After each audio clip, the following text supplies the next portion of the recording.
नमस्ते दीदी भैया, देखिए हमारे यूट्यूब चैनल पर जा रहा है बहुत प्यारा चुटकुला नाच गीत। आप लोग देखिए, लाइक शेयर सब्सक्राइब करिए, फॉलोअर्स के साथ साथ सपोर्ट करिए।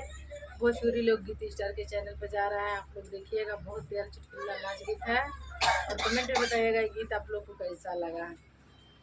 दीदी के चैनल के नाम है प्रिया गोरखपुरिया 304।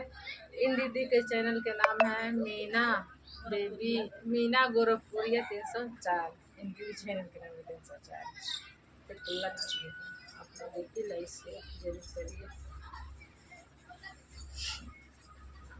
नहीं मिलल ससुरवा हमारे मन के, नहीं मिलल ससुरवा हमारे मन के, हमारे मन के हो हमारे मन के, नहीं मिलल ससुरवा हमारे मन के, नहीं मिलल ससुरवा हमारे मन के।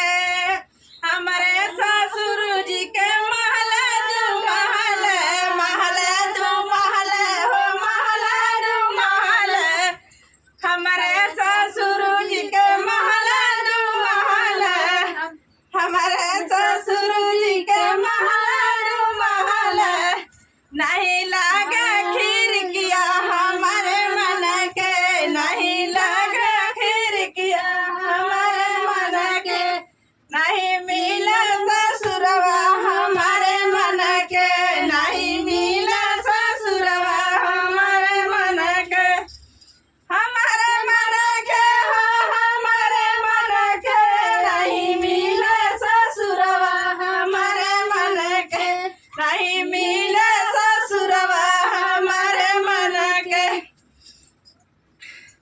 हमारे ससुर जी के तीनी बैठा हुआ, हमारे ससुर जी के तीनी बैठा हुआ, तीनी बैठा हुआ हो तीनी बैठा हुआ, नहीं मिलल बलमुआ हमारे मन के, नहीं मिलल बलमुआ हमारे मन के, नहीं मिलल बलमुआ हमारे मन के, हमारे मन के हो हमारे मन के, नहीं मिलल ससुरवा हमारे मन के, नहीं मिलल ससुरवा हमारे मन के।